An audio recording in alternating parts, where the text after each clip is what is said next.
Hello,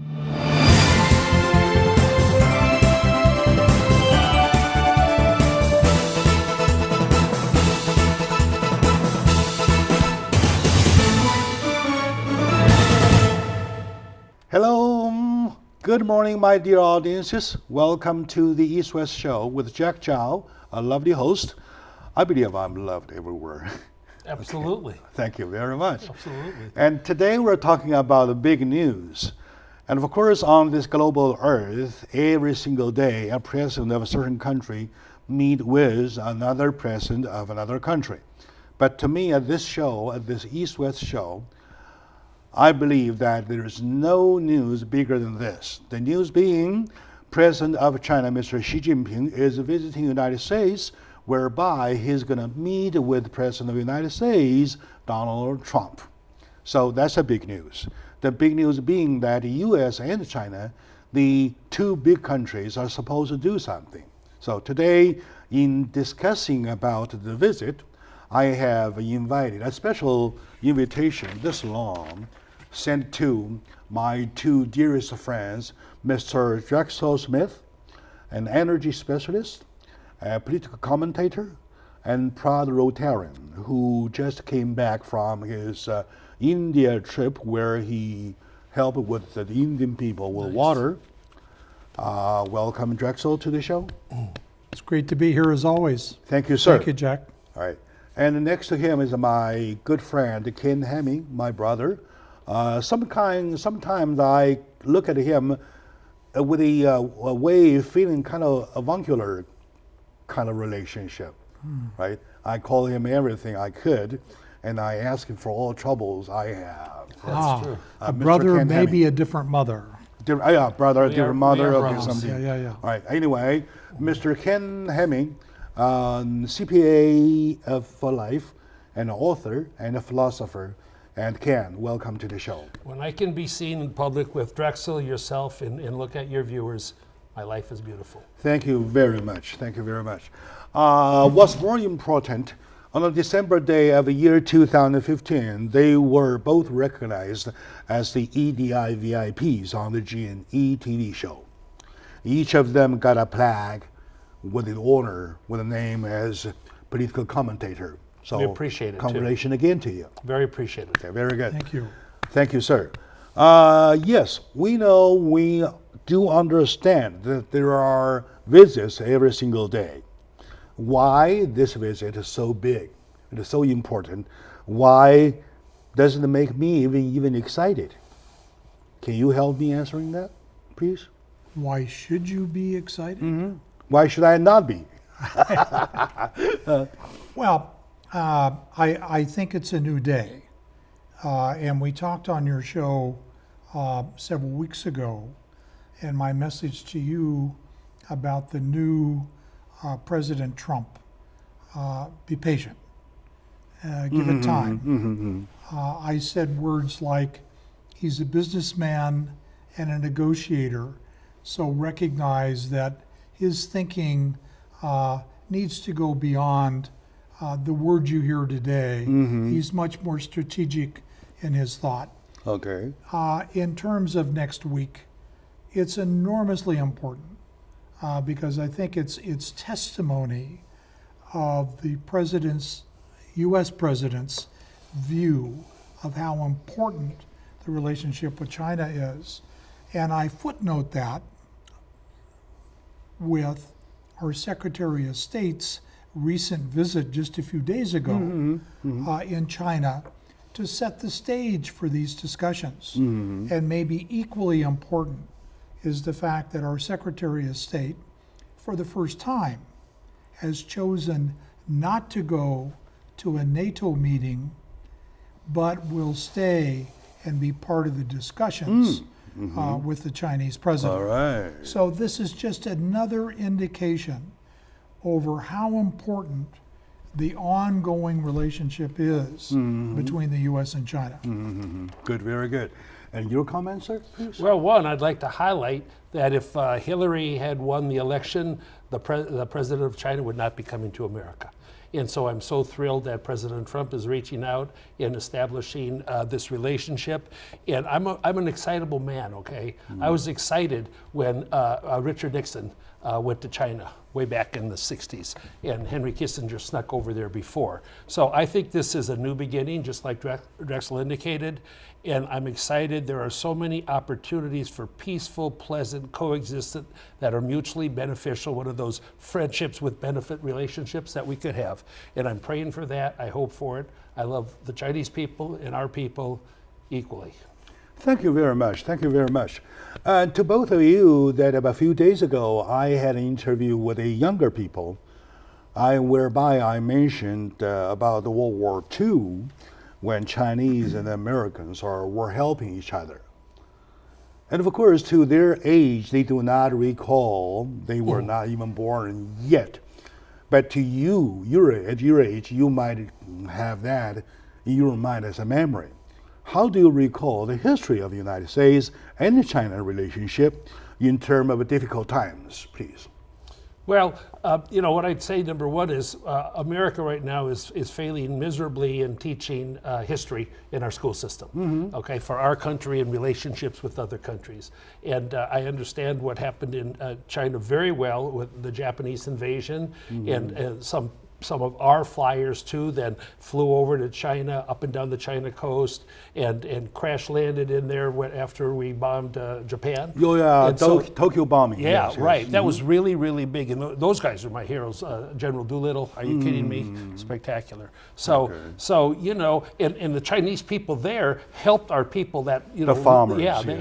They helped them a lot at great risk. Some were even killed for doing so. So, you know, I've always, when we kind of had a Cold War, not a warm relationship with China, I always thought, and I'm 10 years old, 12, 14, I'm going, we're all just people, okay? The things that cause the problems are those in power and struggling with ideology that isn't compatible with some other circumstances. But the people are the people. And that's why, which we'll talk about, ways of really integrating cultures and actions and activities can be extremely strengthening as long as it's publicized in a way that spreads the word. Very good. Mr. Smith, how do you recall of back those war times when people help each other? Well, I grew up in the shadow of World War II, and my family was very involved.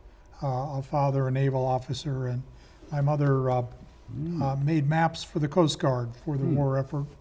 Love it. And the issues in both Europe and China were a very big topic of conversation in our home. Also, I will footnote, my father is a very young man, earned his Navy opportunity sailing between San Francisco and Hong Kong, and I grew up with a fascinating understanding of Asia in the 1920s from a very positive perspective. World War II could have not been more tragic for the people in China with the invasion of Japan and the atrocities in many of the cities, Nanking being one of the more famous. And I grew up with those discussions as part of a topic in our home.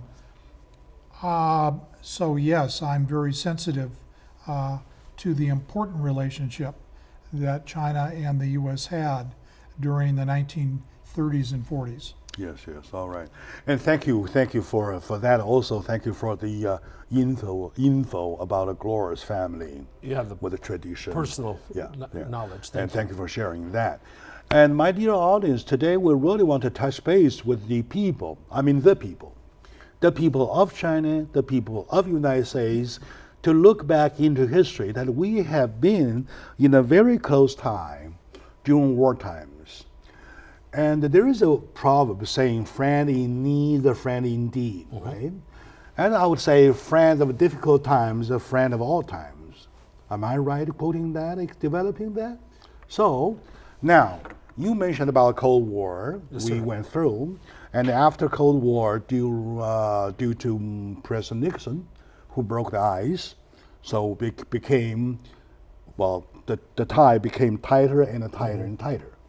So how do you score the status quo of the U.S.-China relationship now? Well, I'd like to make a comment that I don't like to use the term Cold War about the U.S.-China relationship. The Cold War, in my point of view, had far more to do with the relationship between the West and Russia. And I think if there was a conflict with the U.S., it was the ideology in China, never the people. Never the people, right? There was an ideology that came into power in 1949 that closed the door, locked the door, and made it almost impossible for us to have any vision, any knowledge, any communication. And that is what happened. All right. And I don't see that as a conflict. I see that as a locking of the door. And we can talk forever about the value, the challenges, the difficulties about that. But if you think about a 5,000-year history of a country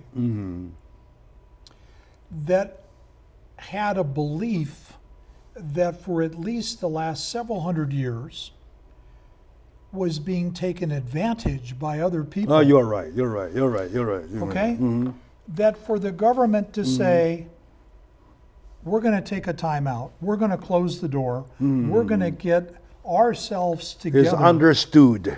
As a self-standing government, you say to yourself, that's an interesting concept, but I refuse to accept the comment war. Okay, very good. Well, yeah, that's a it very, was a very, chilled very valuable relationship. thing. And you comment on that comment? Japan had no visitors for 300 years. And they were on an island, nobody got there. And so actually it's a very short period of time, 15, 18 years, that China did not have an ongoing relationship with us. So it's really, in terms of history, it's a very short period of time. I find myself in very much support to the new kind of definition about the Cold War. Cold War has to be a war, and the word cold to modify the war is a war itself, but as a matter of fact, not a war. And his comment was so legit was that after many, many years being taken advantage of, such as the Opium War, including the Japanese invasion, prior invasion, the war over the sea, over the Japan Sea, right? That all included, China as a country, a standing country, learned that we need to close door. Positively or negatively, door was closed. Right? I like that. All right. My dear audience, is today in talking about U.S. and China relationship in light of the incoming visit by Mr. Xi Jinping, President of China, we are doing a very good discussion with my friend Drexel Smith, a commentator and this energy specialist, and also a proud Rotarian. Another proud Rotarian, Ken Hemming, and member of PCC Foundation and a philosopher. We're talking about, we start a whole conversation by touching base with history. Yes. In history, we learned that U.S. and China used to help each other a lot. The tie was there already. And in terms of mentioning the Cold War, the concept was corrected by Mr. Smith that it was not a war at all. It was only a policy called the closing door policy. Isolationism. On learning lessons, positively or negatively, for a period of time. Anyway, so my dear audience, let's take a very short moment out. When we come back, we'll give more findings on the status quo of the U.S.-China relationship. So stay with us, please.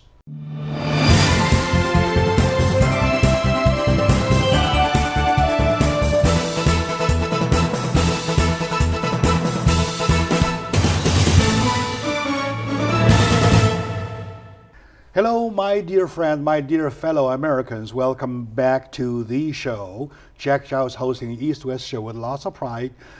Today, the pride grows to another elevation because I'm being attended by both of these wonderful individuals. They are my number one, my great friend. They are number two, they are my icons. And we are friends to They each are other. landmarks of Southern California, at least landmark of this community. That's true. Mr. Drexel Smith, a proud Rotarian for many, many years, who paid with money out of his own pocket to India, together with 25 more of the fellow Rotarians to help with Indian people with their local water, because the water contamination was serious that way in that area. And he, in addition to that, he himself is a energy specialist who was a consultant for a huge U.S.-China nuclear energy project, safety project. Beautiful. Okay. Now, and Mr. Ken Hemming, an author, his beautiful book, Life is Simple, 100 Words to Live By, as the subtitle, is my Bible next to my pillow. And every time when I have insomnia, I it'll put you to sleep. It put me to sleep right away. Okay. All right, very good. Jack, one of the points I'd like to come back to for a moment is the world in China and a culture that dates back 5,000 years, rich in history of the arts, in poetry, in painting, in understanding mathematics, in music and dance, is so vibrant. Their advancement in medicines, their advancements in so many areas, their explorations in the world 700 years ago, is so noteworthy, but yet not talked about. And I think it strikes me that it's because the culture is so different than the Western culture. You are right. It was viewed with suspicion as maybe not as advanced, whereas in many cases it was much further advanced. And if I have a hope today, it is that we can do a better job of learning and understanding where the value is of each other, and we can draw on our strengths. You're right. And not pick on our differences and weaknesses, because we have so much that we could do positively together. You're right. That's a very, very healthy comment. It has a vision in it. And you want to start it with the culture part, not that we mention the culture anyway. I want to say that, like, China has a consistent and universal culture within its own boundaries. In America, it's just a blended culture. We don't have a culture. We have a blend. We're a soup, you know. It's blended. So we don't have our main culture is freedom. Our main culture is the Constitution. The comparison is not to find which is good, which is not good. It is just to recognize the difference. I'm not passing judgment. I'm just sharing the facts. The blending is also another characteristic of a certain culture. Right. So you blend in a good way, you're even better off. Well, some of our blending is positive, and some of it is not. But it's there, and so the whole thing is, yes, the people in. Because there are so many ways cooperation can be beneficial and President Trump is opening the opportunity for cooperation with China. Like right you said, now. give him time. And now I give him the rest of my life. All right, Okay. very And good. and now it's he will open the door for China to consider ways that can be mutually beneficial and also Very mutual good, safety very good. for each of us. And then the fun will be waiting to Drexel. see what they will respond with. Thank you very much. Drexel, I'm very happy that you mentioned the culture part first as a leading point, because it is culture. It is always the starting point when you start any conversation with, right? Because it leads to some kind of a philosophical aspect, right? So to give you, to my audience, also understanding that the Chinese people, in order to understand, in order for the Western world to understand the Chinese people, you have to understand them philosophically. And that is my point. That is my point. It's certainly helpful. I'm going to interject a different word than understanding. In some respects, it may be too hard to understand, but I want to use the word respect. Respect. Respect the fact that it's different. I may not understand the characters that are put together for the language. Right. Because that's challenging. I did not grow up with that understanding. But you respect. But I respect the fact that you have a fascinating language that in many respects a meaning can be changed by a small change of a stroke of a pen. Exactly. And I feel that there is much to learn, and a smart man will not just simply be critical of something he doesn't understand. You're right. And I think Americans tend to want to think that it is the center, and there are many strong aspects to our country. Ken mentioned freedom as key. That's And I will underscore that. But having been in different parts of the world, I will say it's important to respect differences. And you're also better off to take a few minutes to try to attempt an understanding. And that's exactly probably the head of the nail, right? Because when the two presidents of the biggest economy coming together, the first thing they need to show each other is respect. Well, Mutual I think they respect. are. I think they are. Mutual respect. It's not. I don't think that's something we're dreaming And of. it's a bigger, it is a bigger respect. I come all across the ocean to knock on your doors.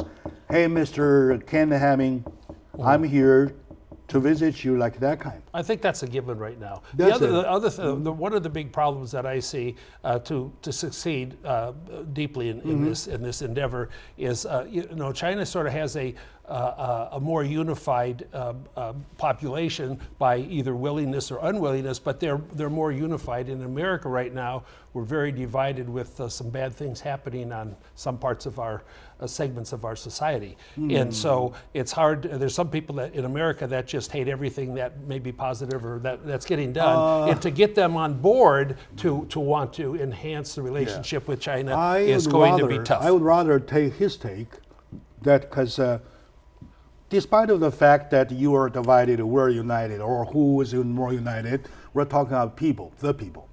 At the broad bottom, at the end of the day, we are only the people. We're nothing. Well, we're the people, right? Well, people, not in America now. Jack, I come back to my earlier comment to reinforce it.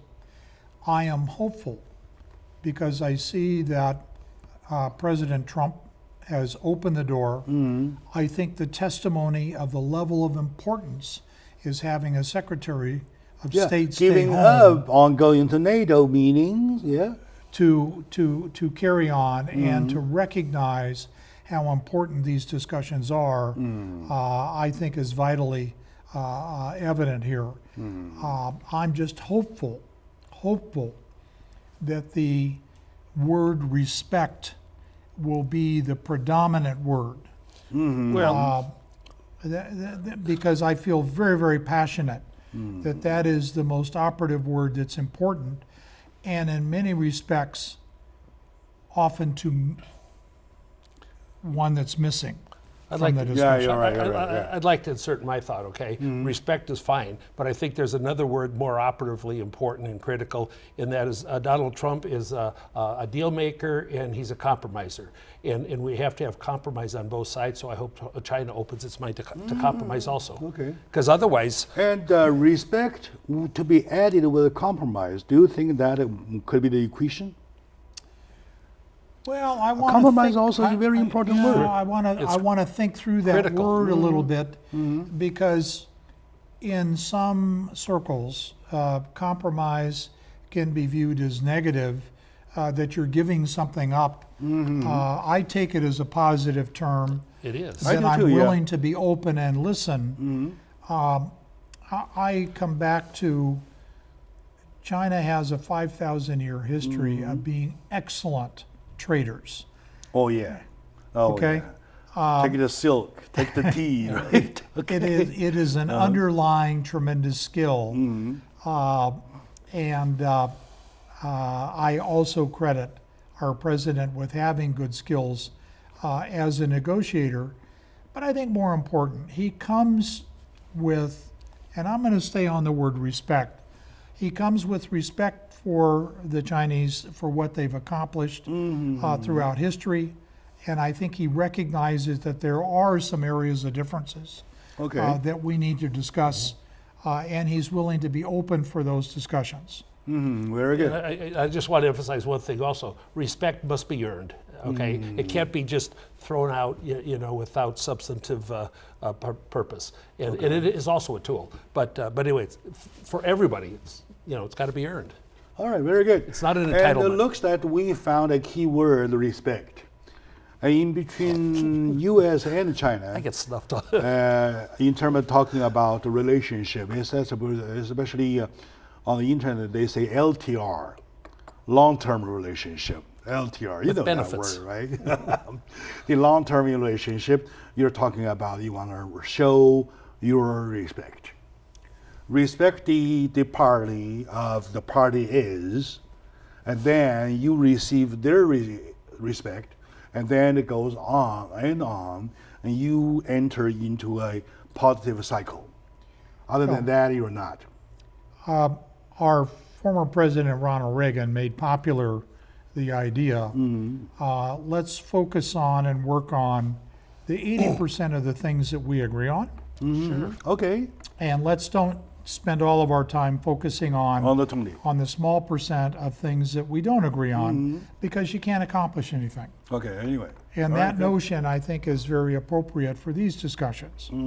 All right, very good. There's a song, accentuate the positive, eliminate the negative. That's the song. My dear audience, my lovely fellow Americans, this is a very healthy discussion about the U.S.-China relationship, in which we even found out the very key word, respect. So stay with us. We'll be right back, please.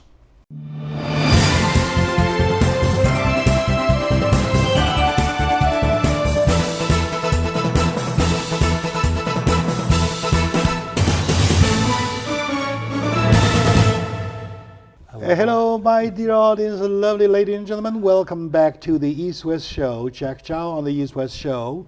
For many years, having lots of fun, especially today when we're talking about U.S.-China relationship in light of the incoming visit by Mr. Xi Jinping, President of China, whereby he's supposed to meet with Donald Trump, President of the United States.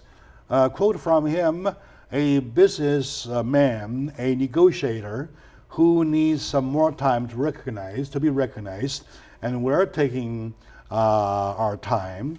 And quote from Ken Hemming, he can give him the rest of his life that long. Anyway, we are talking about the two presidents of the two biggest nations.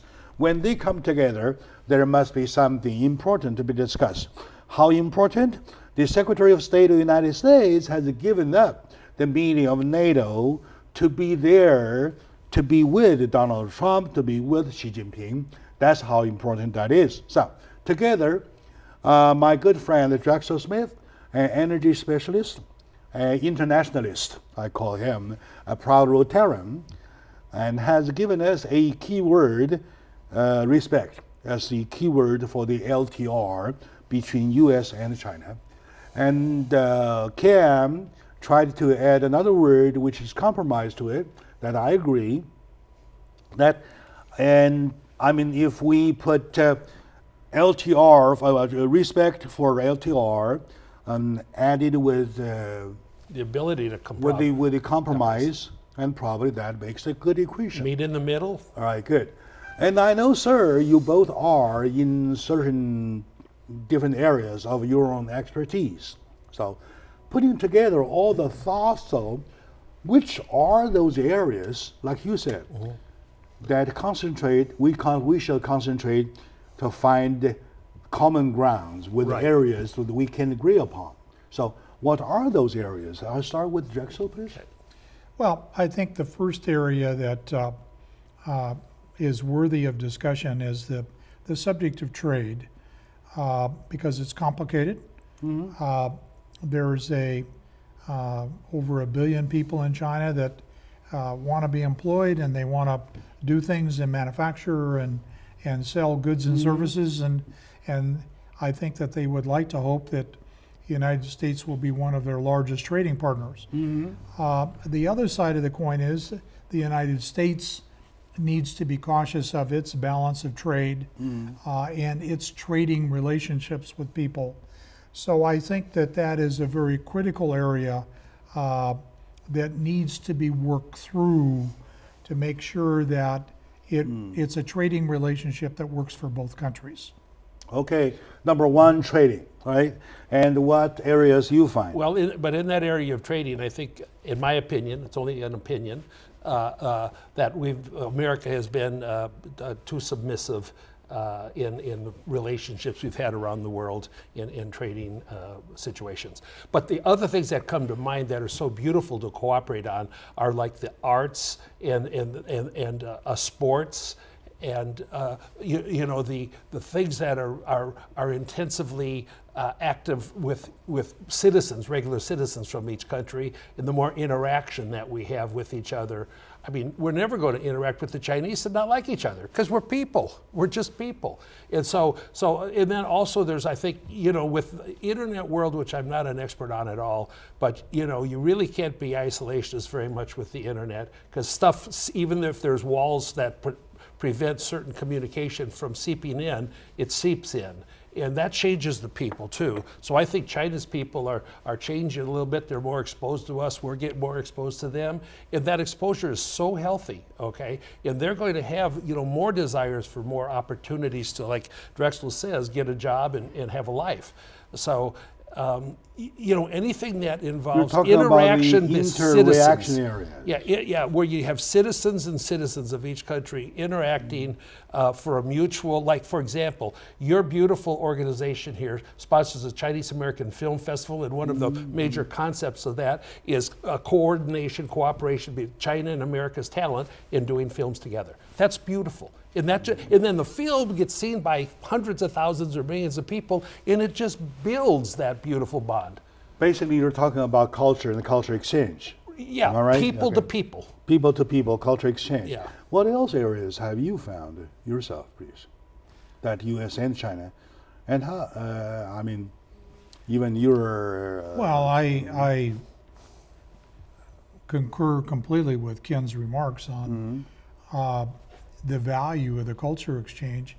And I think if, again, the people in the United States, if they would take a deep breath, not be so fearful, not be so self-absorbed, and to make an attempt to learn a little bit and understand a little bit about other cultures, I think they'd be better off.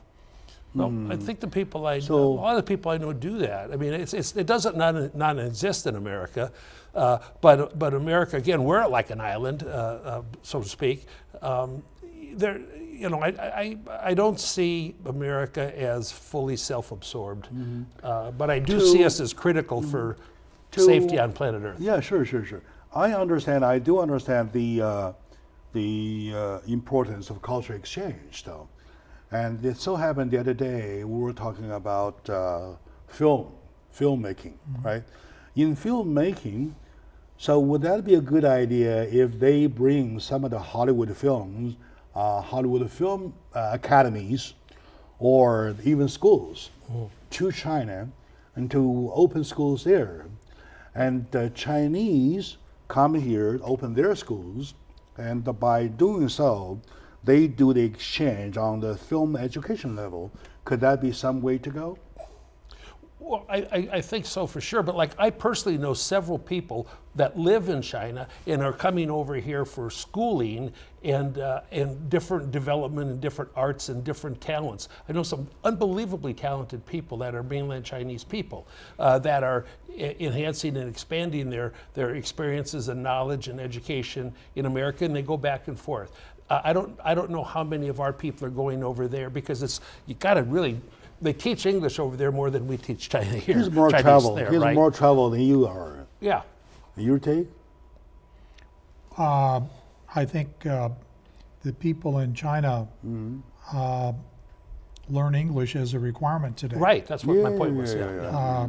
I think people in China have done a far better job of trying to understand other cultures and not only their own. Ken, this is the one area that I will choose to Sure. not agree with you. I love it. And that is in the area of self-absorbed. I think too many in the United States are far too self-absorbed. And I think our education system is failing our society.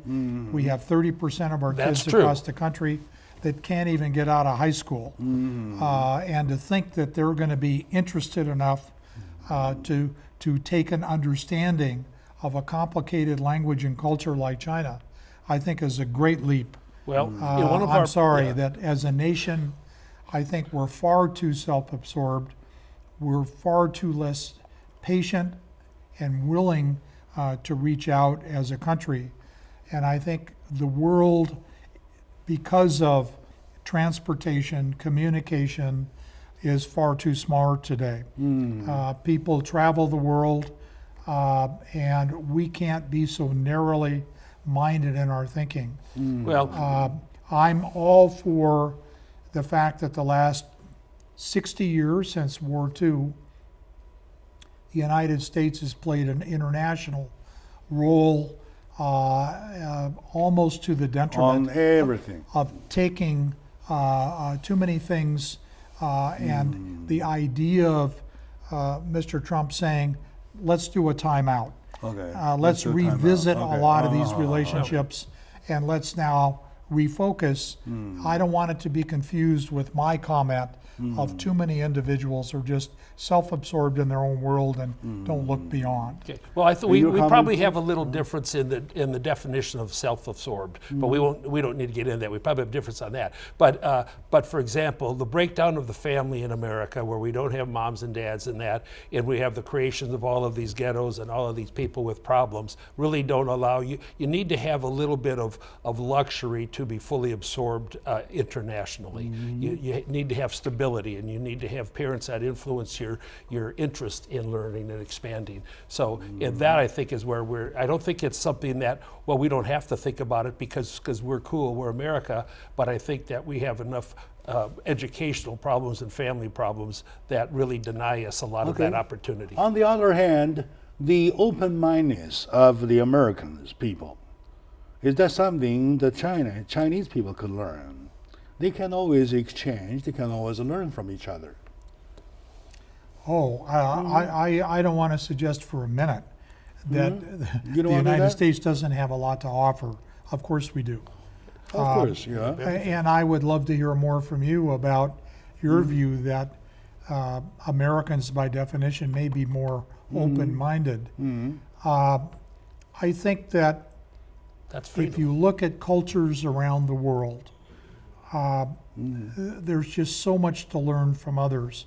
And I've used the example with you, it's worth repeating, but if you compare the natural catastrophe that took place with the hurricane in New Orleans and the people's behavior and the rioting that went on and the social misbehavior, and compare that to the hurricane that took place in Fukushima, Japan, where their culture, they left notes in the stores that they took things so they could repay later. I think we have a great deal in our society to learn about how people can get along and live together better. Just as Japan, that's a very good point. Just as Japan needs to learn how to report history in a more accurate and true way. So there's pros and cons in every aspect of existence on planet Earth. And you think how likely when these two presidents meet together that they will talk about the culture and culture exchange, or even to promote some programs and special projects at the government level to take the lead? I think it'll be mostly talk about trade. Oh, yeah? That's what I think, anyway. You think so? He knows better than I do, but No, I think that's the focus. I was smiling because I don't know. I don't know the agenda being prepared. No, correct. When you None of us know do. the agenda, just by speculation. I speculated. My speculation, like Ken's, would be, I think it's a good bet to say the focus of the discussions will be trade, mainly because that's Donald Trump's big discussion item. But it could very well be that the Ronald Reagan, let's look at the 80% of things we can agree The on. legacy, has And to be I carried happen on, to have a lot of respect for Secretary of State Tillerson. As a man with great insight, he may bring forward multiple areas that we can agree on and show the world where we can cooperate. I'm hopeful that will happen. Most of Very good. the results of the discussions between our two leaders will be pretty well determined before they get together through Tillerson and all. Yeah, probably they have it already. Yeah, they have a They lot have of the that, agenda and everything, only we do not know. And I'm sure it's going They to didn't be send me yeah, the sure. memo. right. They But it's called going me, I to be was pleasant. asleep. He's going to be at Mar-a-Lago in Florida. Okay, anyway, it's going to be we just sweet. at our level with a hope for better. We want to do our speculation for the best to happen. That's it, right? My dear audience, today we are doing a very positive discussion. Joining me are two wonderful friends of mine, Mr. Drexel Smith, an energy specialist. Oh, by the way, when we come back, we'll need to talk about energy, right? And he is also a proud Rotarian, and another Rotarian, proud Rotarian, a member of Pasadena PCC Foundation, and he's a political commentator too. Let's take a very short moment now. When we come back, we keep finding out areas such as energy, or kind of a green energy or greener energies, and see if we can put our efforts in that area whereby you do not need any politics. That's true. So stay with us.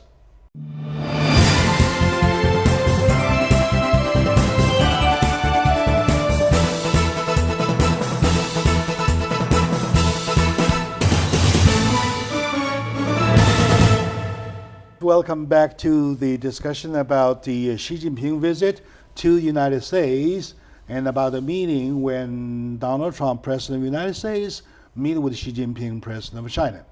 I would say every time when the two leaders of these two biggest nations meet, there's going to be something as a result, positive coming out. Absolutely. So China, there's lots of things China can do. There's lots of things the United States can do. And there are even more things when they join together they can do, right? So joining me, my friend Drexel Smith, an energy specialist, a proud Rotarian, and political commentator, my big brother, and also Ken Hemming, and the author and a philosopher and a CPA for life. And your little sister. Also a member for Pasadena College Foundation. Yeah, so do a lot of things. To both of you, once again, welcome to the show. We love being here. Yeah. We're talking about areas and fields that we can find common grounds to start cooperation with. We forgot to mention about your area expertise about energy, to call the green energy or greener energies. So how do you find that China and the United States can cooperate in Euro area expertise, please? Well, China and the U.S. have a 12-year agreement in the area of nuclear energy. When China chose to work with the Westinghouse AP1000 program to deal with that. And what a lot of people don't understand is that program was so meaningful because to a large degree it was a technology exchange program. China did not just buy a nuclear power plant from Westinghouse. They actually bought the technology. The first power plant was made by Westinghouse, but the fifth they bought a package of 5. But the fifth one was actually made by China with Chinese vendors using the Westinghouse technology. And the plants 2, 3, and 4 were a transition of technology. And you represent Westinghouse?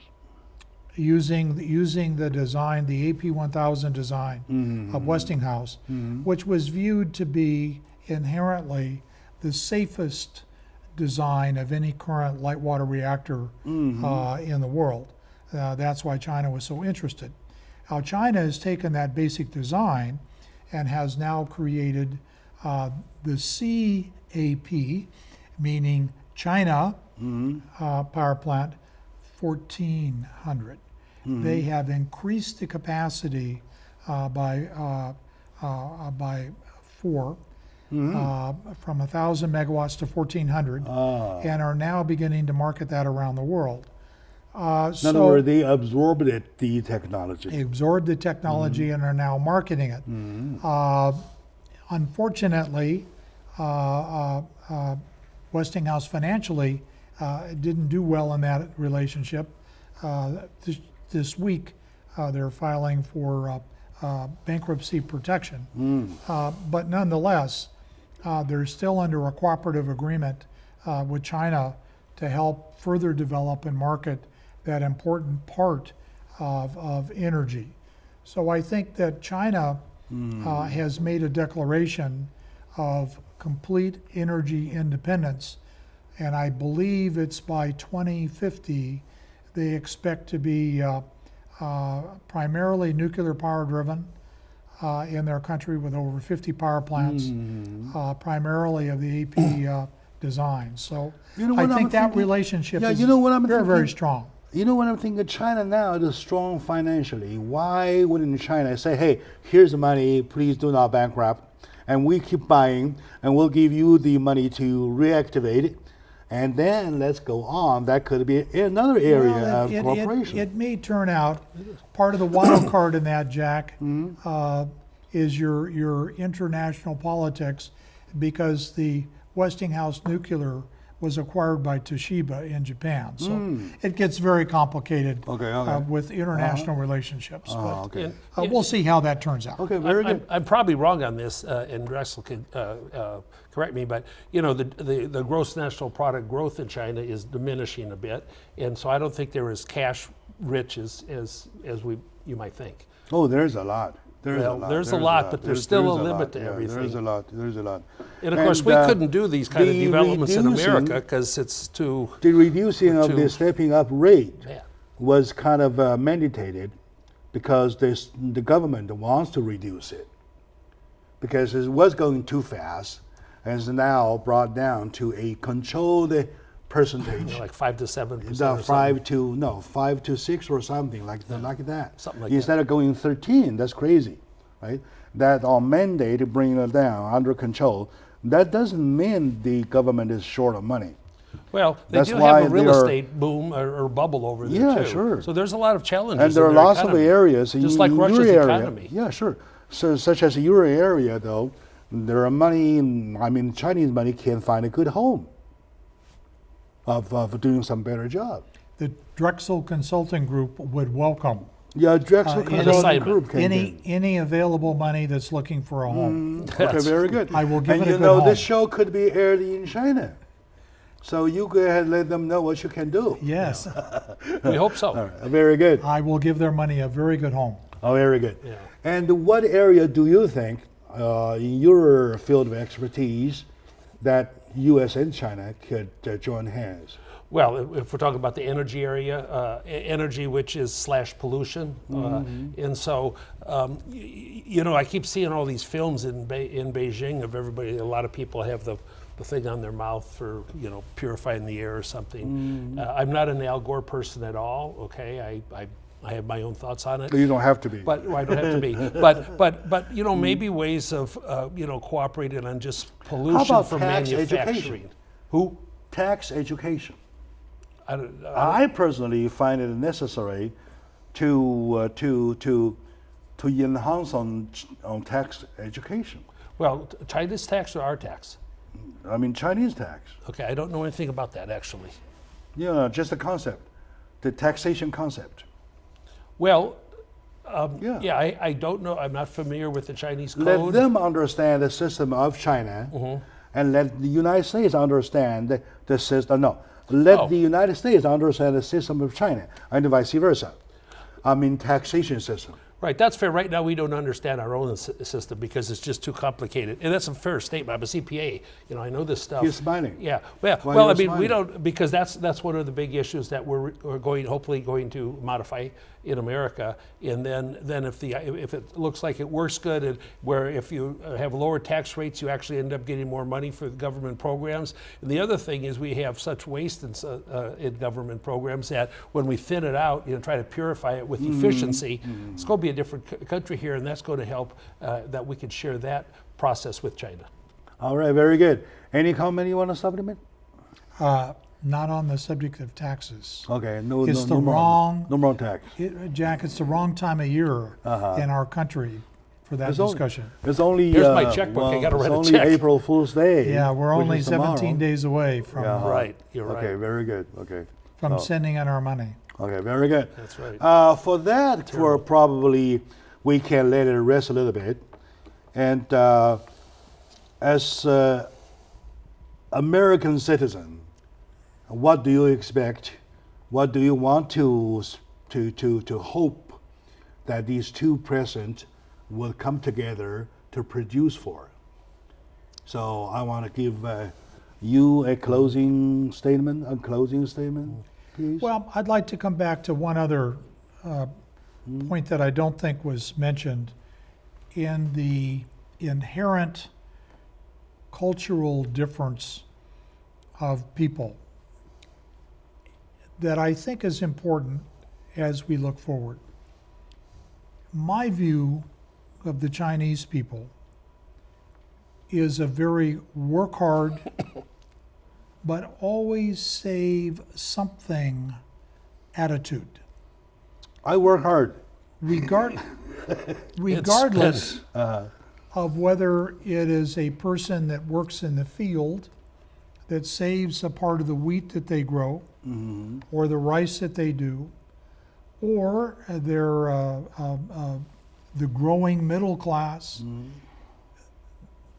There is a cultural